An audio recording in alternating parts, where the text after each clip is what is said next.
midway through summer, it's not always easy to keep the kids busy, let alone finding good opportunities for them to grow. Well, that's the idea behind the Youth Entrepreneur Summit happening for 2 weeks in OCC. It's going on right now. It's put on by the nonprofit Curb the Curve. Its founder, Kamar Boatman, and one of the guest speakers, Michelle DiBernardo, president of the Syracuse International Film Festival. They are here with us. Thank you both for being with us. Really appreciate it. Yeah, we can't wait to hear more about it. So we know that the summit is full. Yes. But tell us more. What is it all about? Curb the Curb is actually giving kids the insight on financial literacy at a young age. When I was coming up personally, I always wanted to know about money, credit, how to get banking, but it was like I was never taught it.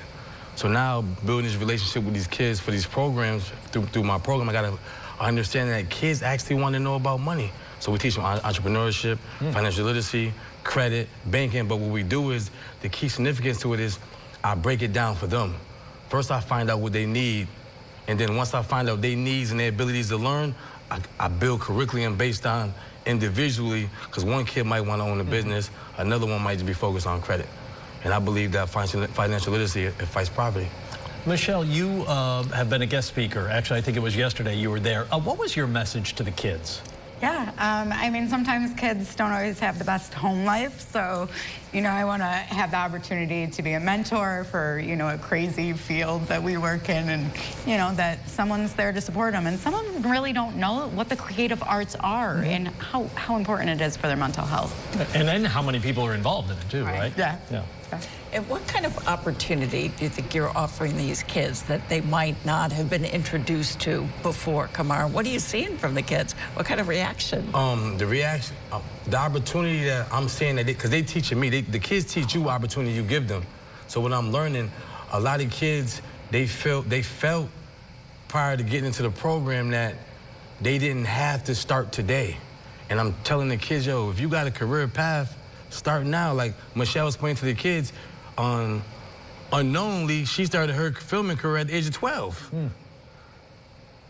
12, so you can start today. You don't gotta wait till you 18, you graduate high school to fulfill your dreams and aspirations. Michelle, I'm interested because, you know, Kamar kind of brings up a good point there. What kind of opportunities did you show or tell these kids about that exist in your world, in the film world, in the creative arts like that, that they can actually do, and how you might be able to help them beyond this summit to kind of pursue some of those avenues? Absolutely. So we have internships available through Syracuse International, of course, as well as some other like small feature films that we could bring them on as long as the parents, you know, sign off on them. You know, there was a couple students that mentioned they want to be a producer or engineer, and I said, hey, why don't we get them over to Syracuse Sound or here or there? And then there was a young man who was into catering. I'm like, oh, well, we might be able to plug you in, a young lady with the hair industry. And they didn't realize that all those things were to the film industry. Right, because so many people are just see you in front of the camera, right? But there's so much behind the scenes work. And I bet the kids are actually pretty good at it because, unlike us, TikTok and social media. Phone all they're not even understanding. Right? Yeah. They probably absorb it pretty quickly. Naturally. They get it. Yeah, naturally. Kamar, I'm going to wrap it up with you on this one. So there's about, what, 24, 25, 26 kids there. What's the hope that they can take what they learn, not just for themselves, but then spread it to maybe their family, their friends, go beyond just that number that are there in OCC for 2 weeks? So the goal is to turn them into leaders. I believe that if one kid goes in the community and spreads the word to 10 other kids, now we got a possibility of having 250 kids that's financially literate within the span of a few weeks. The graduation, so we give them the bells and whistles. The graduation is going to be August 16th at the Mary Nelson Center book bag giveaway.